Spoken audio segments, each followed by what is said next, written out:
우리가 새 표어가 믿는 자에게 구할 것은 충성이다라고 하는 슬로건으로 한 해를 살아가려고 하는데, 특별히 사도행전을 통하여서 바울의 충성이라고 하는 제목을 가지고 바울이 어떤 모습으로 충성을 했는가 하는 것으로 여러분과 같이 말씀을 나누고자 합니다.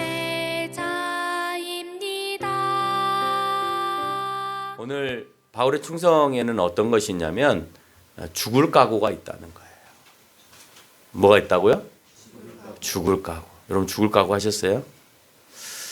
1, 2, 3차에 걸쳐서 바울이 전도 여행에서 목숨을 거는 여행을 했죠. 모르는 이방인의 나라에 가서 거기서 유대인들로부터도 핍박을 받고, 또 기독교인들 유대인들로부터도 핍박을 받고, 또 안 믿는 그 지역에 살아가는 그 토착민들에게도 또다시 그곳에서 믿고 있는 형태의 종교나 이성을 가지고도 또 다시 공격을 받아서 핍박을 받는 그런 형태들을 우리는 바울 서신들을 통해서 우리가 잘 알 수가 있습니다.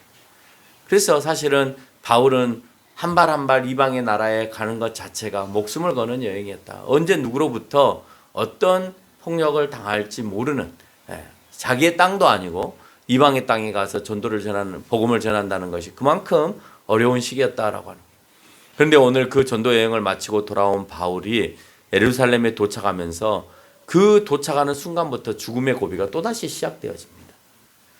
유대인들이나 기독교 유대인들은 바울을 죽이려고 해요. 이유는 뭐냐? 비율법적인 행위를 했다라고 하는 거예요. 그래서 결박해서 어떻게 하든지 간에 오늘 다윗이 율법을 어긴 죄로 죽이려고 하는 유대인의 모습들을 발견하지만, 하나님은 오늘 백부장과 로마의 천부장을 통해서 죽여서는 안 된다라고 하는 것을 보여주면서 철저하게 막고 있는, 특히 로마의 시민권이라고 하는 것을 가지고 있다는 사실을 알고 있는 뒤로는 철저하게 로마법에 준수하여서 로마에 이끌려져 가서 그곳에서 판결을 받게끔 하는 것이 백부장과 천부장이 해야 될 일이어서 백성들의 손에 맡길 수가 없었다 하는 것을 오늘 사도행전 21장에서 23장에 이르는 내용의 전체를 차지하고 있습니다. 결국 하나님의 허락 없이 인간이 아무리 계획할지라도 그 계획대로 되지 아니한다라는 거예요. 유대인들이 바울을 잡아서 죽이려고 하는 형태를 보면 금방이라도 잡아서 죽일 것 같이 보여요. 그런데 이미 하나님께서는 오늘 바울을 통하여서 네가 해야 될 일이 있다라고 하는 것을 또다시 고지하십니다. 그러면 하나님의 계획은 또다시 바울이 복음을 전하는 일이기 때문에 여기서 죽고 싶어도 죽을 수가 없는 거예요. 그래서 걱정할 게 없는 거예요.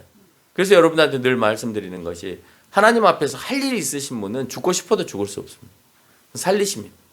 여러분이 병에 걸려서 하나님 살려달라고 할 이유가 없어요. 여러분 해야 될 일이 차고 넘치면 여러분 죽으라 해도 죽지 않습니다.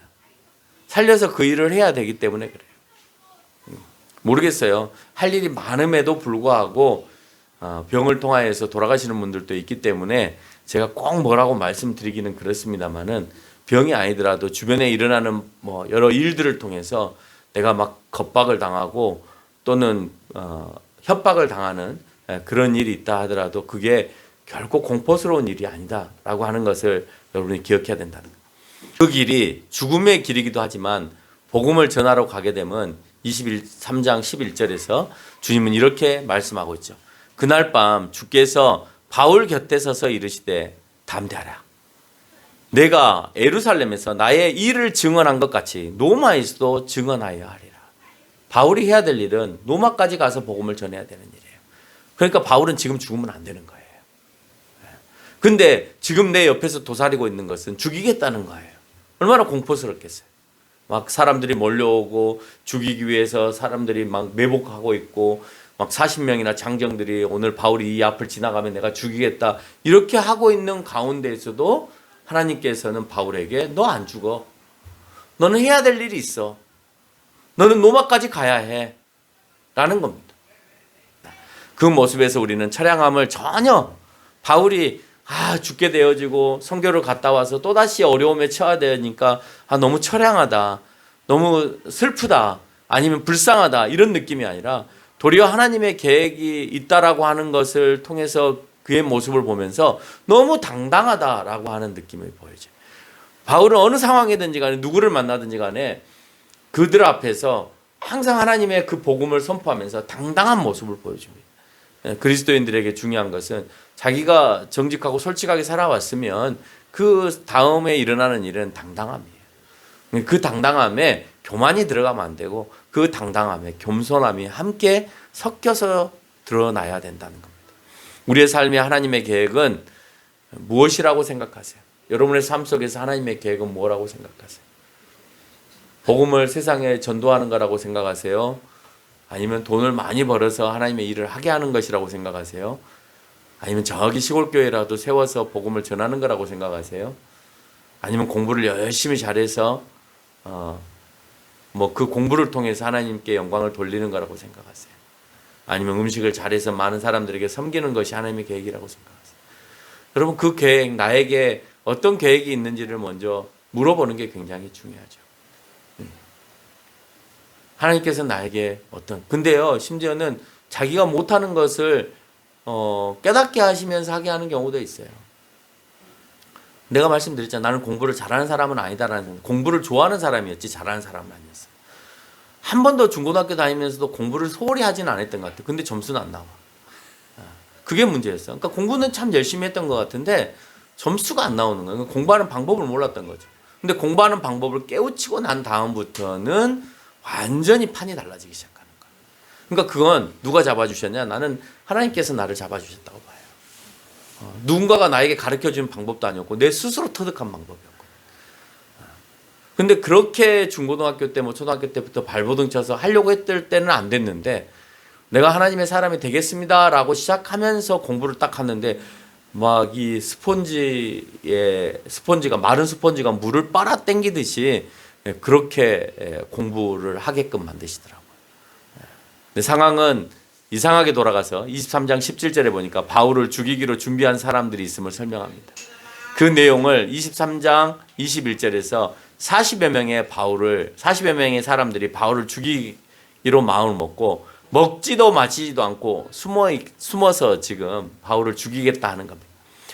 이 사실을 다 알고 있는 바울은 그 충성하는 모습이 예수님의 모습을 닮았다 이런 생각이 들어요. 어떻게 예수님의 모습을 닮았냐? 23장 29절에서 언급하고 있는 대로 고발하는 것이 그들의 율법의 문제에 관한 것이요 한 가지도 죽이거나 결박할 사유가 없음을 발견했다. 예수님을 죽일 때에 그를 죽여야 될 이유를 발견하지 못했다 그랬어요. 그렇죠? 그래도 빌라도 총독이 나에게는 죄를 묻지 말라. 나하고는 아무런 관심이 없다. 이 사람은 죄가 없다. 근데 오늘 23장 29절에서 말한 거 보니까 그 천부장에 보니까 결박할 사유가 전혀 없다는 거예요. 근데 왜 너희들은 죽이려고 하느냐? 그 너희 율법에 의거해서 잘못된 것인데 그 율법에 의거한 것으로 노마법으로 죽일 수 없다. 마찬가지죠. 예수님을 죽일 때도 유대인들이 만들어 놓은 율법의 틀 안에서 예수님을 죽이려고 했습니다. 인간은 신이 될 수 없다라고 하는 그 틀이 존재하고 있었기 때문에 예수님이 하나님이라고 하는 이유 때문에 신성모독죄로 예수님을 죽이려고 했던 거예요. 그러나 신성모독죄로 로마의 법 아래에 있었던 유대인이 예수님을 죽일 수 없기 때문에 이 사람은 여러 사람들을 몰고 다니면서 로마에게 항쟁하는 쿠데타를 일으킬 유대인의 왕이다라고 하는 제목으로 지가 유대인의 왕이면 그럼 쿠데타를 일으킨 거잖아요. 그래서 예수님의 죄명은 유대인의 왕이 돼버린 거예요.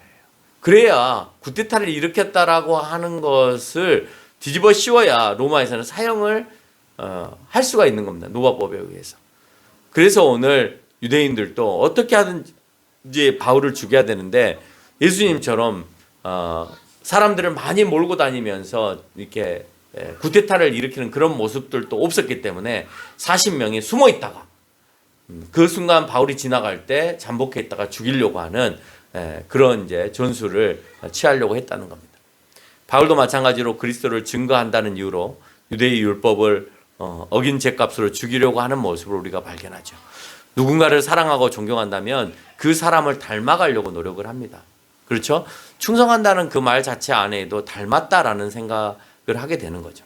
요즘 흔히 하는 말로 그것을 롤모델이라고 얘기를 합니다. 나의 롤모델이 있으면 그 롤모델을 닮아가려고 하는 거죠. 예수님을 사랑하고 경외하는 사람은 예수님을 닮아가는 것이 당연하죠. 그런데 예수님께서 당하신 고난까지도 사실은 거부하지 않는 것이 예수님을 닮아가는 것이다. 우리는 예수님의 고난을 안 닮으려고 하고 예수님의 능력만 닮으려고 해요. 예수님이 치료하고 예수님이 먹을 것을 주고 예수님이 이적을 행하시고 기적을 행하신 그것은 닮아가려고 하지만 예수님이 당하신 그 십자가의 고난은 그 누구도 당하려고 하지 않는데 문제가 있는 거예요. 많은 병 고치는 사람들이, 많은 이적과 기적을 행한다는 사람들이 너 예수님을 위해서 죽을 각오로 고난을 받아도 되겠니라고 물어보면 아마 다 도망갈걸요. 근데 정말 그런 각오를 가지고 있는 그런 능력을 가지고 있는 목회자라면 정말 멋진 목회자가 되겠죠. 나에게 나쁜 말을 하면 나쁜 말을 들은 대로, 나를 죽이려고 하면 죽이려고 하는 대로 그대로 그러한 어떠한 상황에도 놓치지 않는 것이 있는데 주님도 바울도 그것은 복음을 전하는 것이었습니다. 나쁜 말을 해도 죽이려고 해도 예수님이나 바울이나 공통된 분모가 있는데 그 공통된 분모는 늘 그 상황에서도 복음을 전하려고 하셨다라고 하는 거예요. 여러분은 예수님의 무엇이 닮아 있습니까? 무엇을 지금 닮아가고 있어요? 오늘 바울은 어느 상황에든 복음을 전하고자 하는 것이 닮아 있어요. 여러분은 어느 고난이나 어떤 상황 가운데서 복음을 전하려고 하는 그 닮음이 존재하고 있습니까? 여러분 가운데 복음을 전하려고 하는 열정과 충성이 닮아 있습니까? 예수님은 죽도록 하나님 아버지 앞에서 충성하셨잖아요. 그게 고난의 길이라도 충성하셨잖아요. 바울도 마찬가지로 충성하고 있잖아요. 두 번째는 바울은 복음을 전하는 일에만 충성하였다는 겁니다. 뭘 하는 데만 충성했다고요? 복음을 전하는 일에만 충성하였다고요. 목숨을 거는 충성도 있었지만 복음을 전하는 일에만 다른 것에 충성하지 않았습니다. 바울의 충성에는 그 어떤 것도 아닌 복음을 전하는 일에 충성했습니다. 21장부터 3차 전도여행을 마치고 예루살렘으로 돌아온 바울을 만나게 되죠. 바울도 충분히 하나님께서 여러 사람을 통해서 위로와 격려를 받게끔 하셨습니다. 그리고 바울이 돌아오자마자 그런 격려와 위로뿐만 아니라 두 부류의 혐오의 발언과 탄압이 있었다라고 하는 것을 오늘 21장에서 보여줍니다. 첫 번째는 기독교인 유대인들로부터 핍박을 받습니다. 바울이 유대인의 전통을 무시한 사도로 혐오적 발언을 한 것에 대하여서 기독교 유대인들이, 그러니까 유대인이 아닌 사람인 게 아니라 유대인인데 기독교인이에요. 믿는 사람인데 그 믿는 사람들이 유대인의 전통에 의거해서 바울이 잘못했다라고 하는 것을 지적하면서 오늘 바울을 어떻게 하든지 간에 어렵고 공경항에 빠지게끔 그렇게 만들어갑니다. 두 번째 부류는 바울이 선교한 선교지로부터 돌아온 전통 유대인들. 이 사람들은 기독교인이 아닙니다. 그러니까 유대인 가운데 기독교인 유대인이 있고 정통 유대인이 있습니다. 근데 이 정통 유대인들도 와서 바울이 자꾸 유대의 율법을 어겨가면서 밖에 나가서 이상한 법들을 가르치면서 이상한 진리를 가르치면서 세상을 떠돌아다녔다. 그래서 바울이 거처했던 그 지역에 있었던 유대인들이 절기를 맞이해서 예루살렘에 오게 되었고, 오게 되었을 때 바울이 예루살렘에 왔다는 소식을 듣고 이를 죽이고자 하는 그 마음을 갖게 되었다는 거예요. 그렇게 1, 2, 3차 전도여행에 수년간 10년 이상을 전도를 하고 돌아다녔으면 하나님께서 후하게 대접만 하셔도 되잖아요. 근데 바울은 돌아오자마자 많은 사람들로부터 핍박을 받고, 심지어 기독교인들로부터도 핍박을 받고 유대인들로부터도 핍박을 받는 그런 상황이었다는 거예요. 얼마나 하나님 앞에 원망스러웠겠어요. 지금 죽음을 내놓으라고 하기까지 하고 있습니다. 그런 원망스러운 그런 상황에 놓여 있지만 바울은 오직 전하는 것이 그 죽음 앞에서도 복음을 전했다는 겁니다. 바울은 예루살렘으로 돌아와서 유대인들에게 핍박을 받을 때에도 22장 1절로 21절에서 보여주듯이 그는 살려달라고 하지 않고 자신이 만난 예수를 계속해서 증거하고 있다는 겁니다. 그 메시지가 자신을 더 어려움에 처한다 하더라도 그 일이 우리의 일이다라고 하는 사실을 우리에게 보여준다는 거예요. 그럼 어떤 상황이든지 간에 복음을 전할 수 있는, 이 정도는 뒤로 물러서서 내가 좀 그리스도인이라고 하는 것을 꼭 드러낼 필요가 있어? 내가 회사 내에서도 꼭 굳이 예수에 대해서 증거할 이유가 있어? 복음에 대해서 할 필요가 있어? 해도 됩니다. 왜 그 사람들은 술을 먹고 뭐 유흥업소에 가고 하는 것을 당연하게 생각하고 당당하게 얘기하는데 우리는 우리가 하고 있는 그 행위에 대해서 당당하지 못하냐는 거예요. 얼마든지 당당할 수 있죠. 그러지 않겠어요? 안 먹는 거에 대해서 자신감 있게. 왜 그 사람들은 먹는 거에 대해서 자신감 있게 말하는데 우리는 예수 믿는 거에 대해서 당연하게 생각하죠. 제사 지내고 뭐 오늘 아버지 기일이에요. 어머니 기일이에요. 제사 지내러 가야 돼요. 그런 건 당당한데 내가 예배 드리러 가요. 교회 가야 합니다. 이건 왜 내가 부끄러워해야 해요? 그게 여러분들이 하나님이 여러분 앞에서 부끄러운 존재가 아니잖아요. 이미 돌아가신 그 부모들이 무슨 우리에게 큰 영향력을 미칩니까? 그 사람들이 당당하게 얘기하고 있는 것처럼 여러분이 하고 있는 그 신앙의 모습들이 당당해져야 된다는 거예요. 오늘 바울이 우리에게 보여주는 것이 그렇습니다. 세 번째는 충성에는 돕는 손길들이 있었다라고 하는 거예요. 성령의 뜻 안에서 그 모든 것들이 이루어져야 하므로 하나님께서 원하시지 않은 방법으로 이끌어져 갈 때 누군가를 통해서 그걸 막으시는데 오늘 성경에서는 빌립 집사 또 21장 16절에 등장하는 나손 이런 사람들을 통해서 전도 여행을 마치고 돌아온 바울을 맞이하여서 그 집에 머무르게 하고 위로를 하셨다는 거예요. 이런 돕는 손길들도 있어요. 위로에 돕는 손길들도 있습니다. 수고하셨습니다. 고생하셨습니다. 우리 집에서 모시겠습니다. 우리가 대접하겠습니다. 하는 이런 손길들도 있고요. 아가보와 같은 선지자가 앞으로 어떤 일이 일어날지에 대해서 안내하기도 하고 예루살렘 기독교인들에게 바울이 예루살렘으로 올라가지 못하게끔 권유하는 그런 손길들도 있었습니다. 예언을 받아서 내가 성령으로부터 이런 소리를 들었는데 안 갔으면 좋겠다 라고 하는 영적인 도움을 주는 그런 사람들도 있고 또한 백부장과 천부장을 통해서 바울을 죽이고자 하는 유대인들의 손에서 건지시면서 마지막으로 23장 16절에서는 바울의 생지를 통해서 바울을 손대지 못하게끔 모든 정보를 알게 하여서 천부장에게 전하는 그런 돕는 손길들도 있다라고 하는 거예요. 여러분 여기서 하나님께서 이미 로마 시민권을 부여하신 것은 더 특별하게 하나님은 돕는 것을 만들어 놓으신 거예요. 백부장과 천부장마저도 함부로 할 수 없는 그게 있었는데 그게 시민권이었어요. 이미 하나님은 그렇게 로마에까지 가서 복음을 전하게 하기 위한 장치를 만들어 놓으셨는데 그것은 시민권으로 이미 무장을 시켜 놓으셨다라고 하는 겁니다. 바울의 충성 안에는 음해와 죽음의 공포가 늘 따랐습니다. 이 땅에서 사는 동안의 고난은 당연히 우리에게 있을 수 있다라고 하는 것을 바울을 통해서도 보여주는 겁니다. 예수 그리스도 잘 믿으면 고난이 없다 거짓말입니다. 예수 그리스도를 믿어도 고난은 있습니다.